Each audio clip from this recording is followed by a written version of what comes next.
Well, hello. It is a pleasure to be with you, although I would much rather be with you face to face than through technology. But let's be thankful for technology.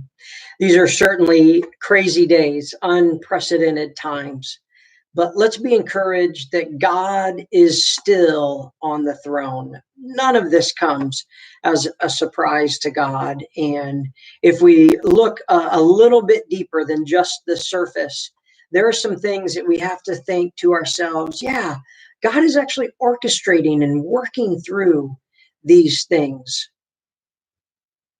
And so I just wanted to, we wanted to put a short video. It's going to be about 15 minutes long out to give some communication to keep us all on the same page. And then hopefully you're gathering either in small groups or through technology, and that you can actually then enter into a time of prayer together as well. When all of this first started to unfold, one of the thoughts that came to my mind, actually it was a question. And the question was, what is the church going to do?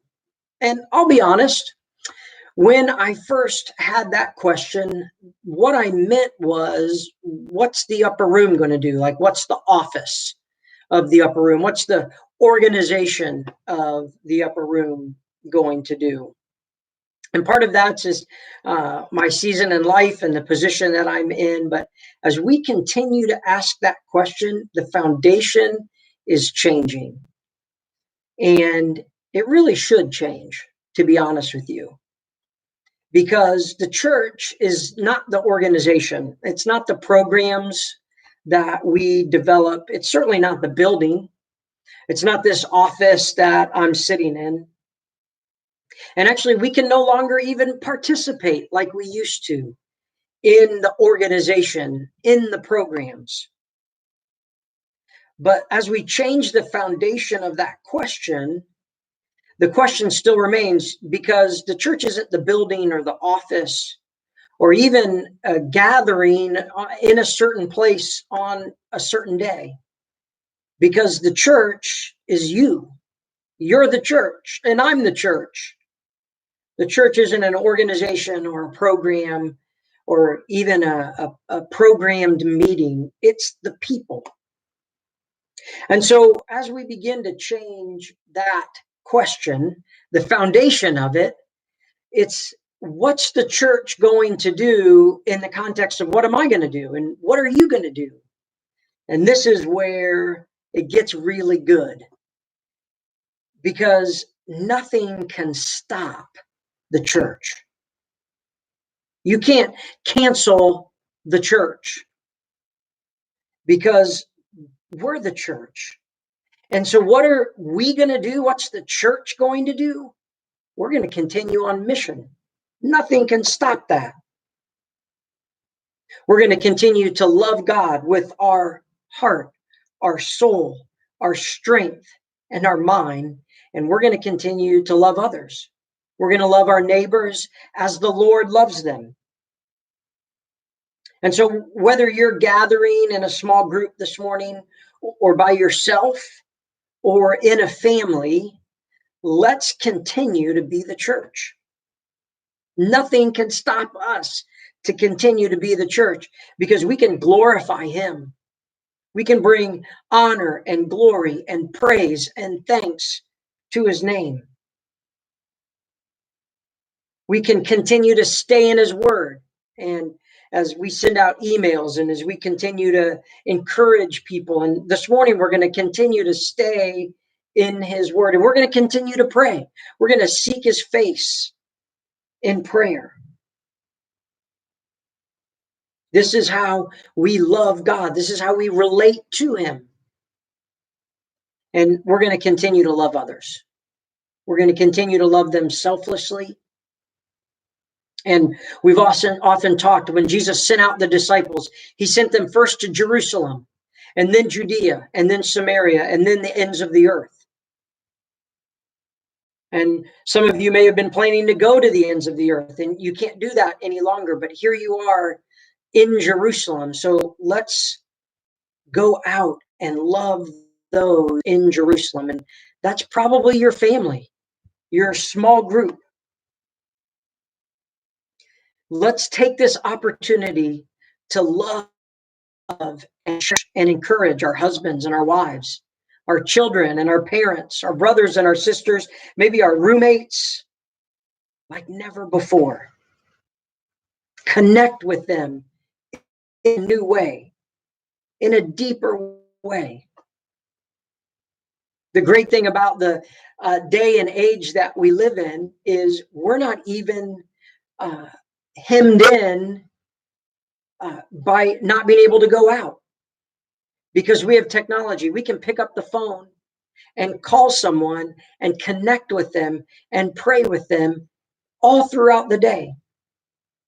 We can text and encourage and stay connected and show love to one another like never before in history. We can even do Zoom calls, Google Hangouts, FaceTime, video conferencing like never before. And so if we're going to be the church, these are the ways we're going to be at. We're going to have to do it in the next few weeks. So let's continue to be on mission in this way. By the way, we're a church that has a lot of families and young kids, and just an encouragement to parents. I know that this can be a stressful time, but look at this as a new opportunity, maybe like never before, to slow down and maybe even go deeper with some of your kids. You know, they're our first line of discipleship. They're our Jerusalem. So use this time to check on them.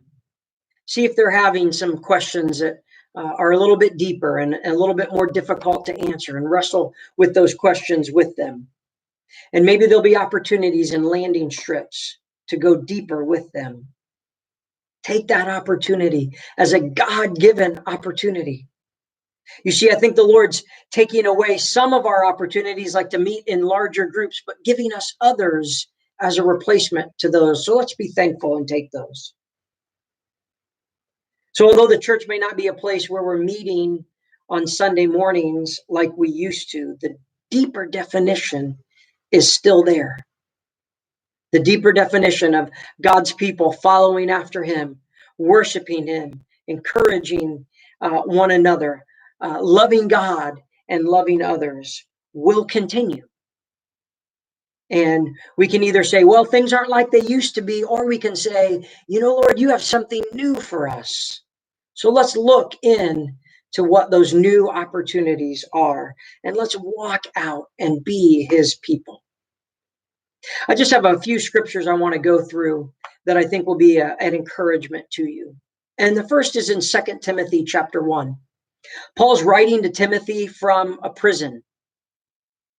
He's writing to Timothy really close to the time where he's going to be executed. And I think he knew that he was going to be executed. But one of the things that he told Timothy, and I want to encourage you, is don't be overtaken by fear. Don't be overcome by fear. This is what he writes. He says, for this reason, I remind you to fan into flame the gift of God, which is in you through the laying on of my hands. For God gave us a spirit, not of fear, but of power and of love and of self-control.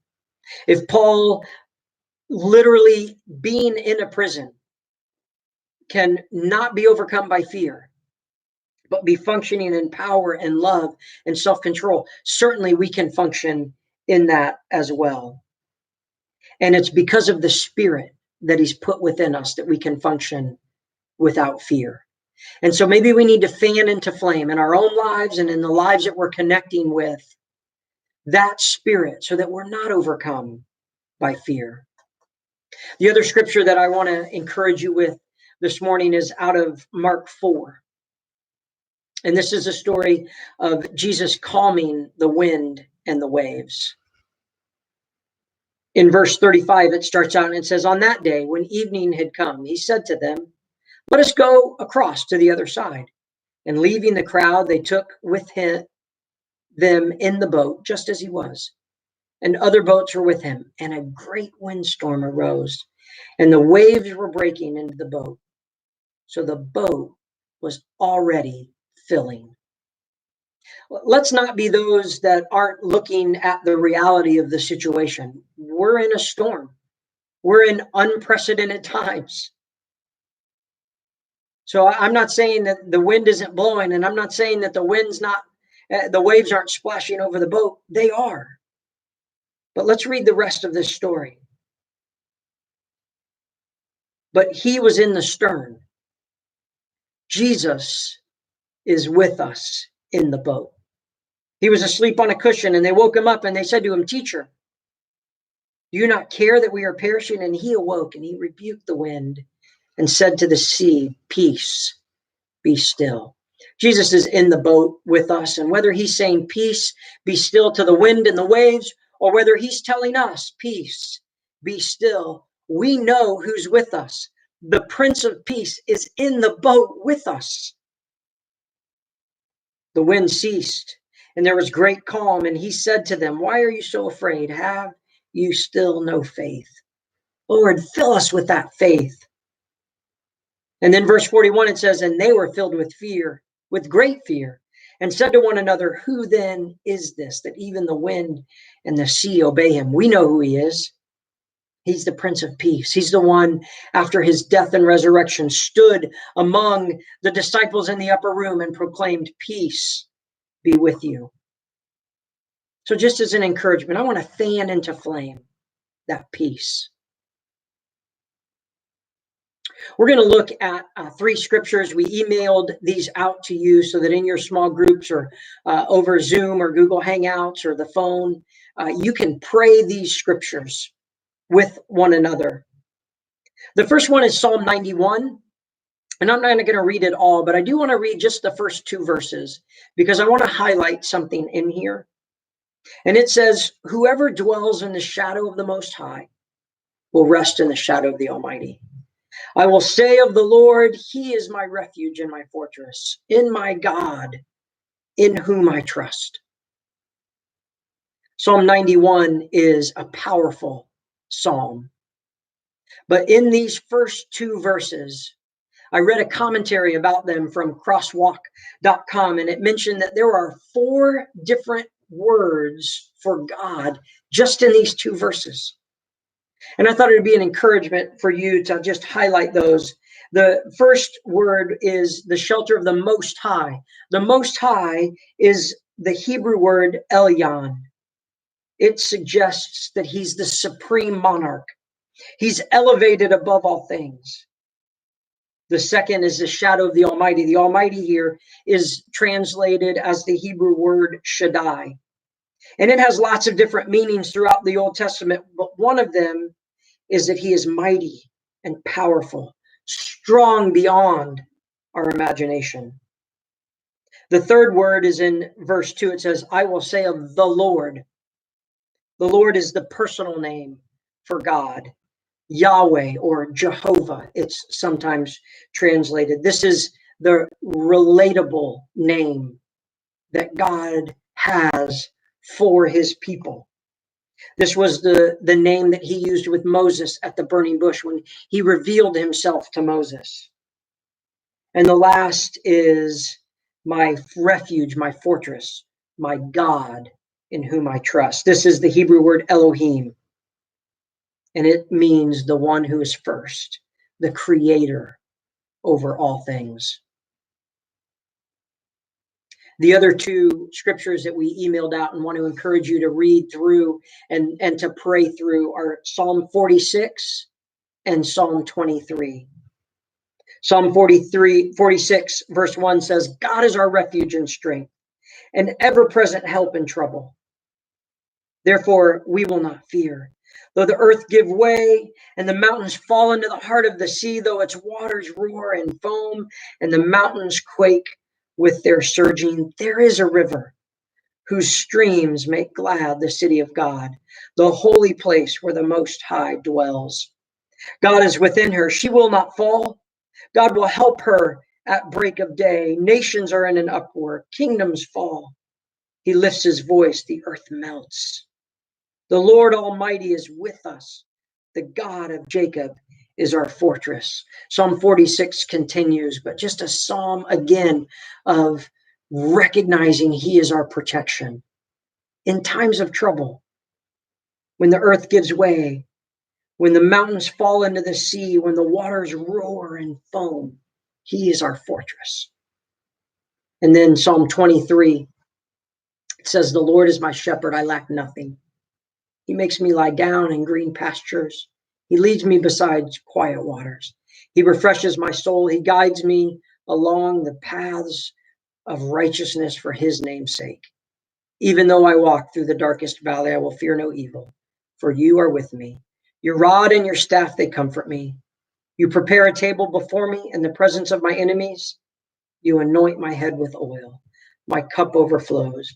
Surely your goodness and love will follow me all the days of my life, and I will dwell in the house of the Lord forever.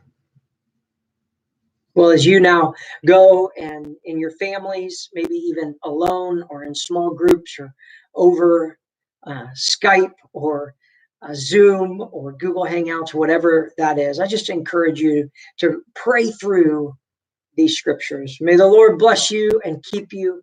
May his face shine down upon you. May you know him. May you know his graciousness as you walk through today and the coming days as well. Bless you all.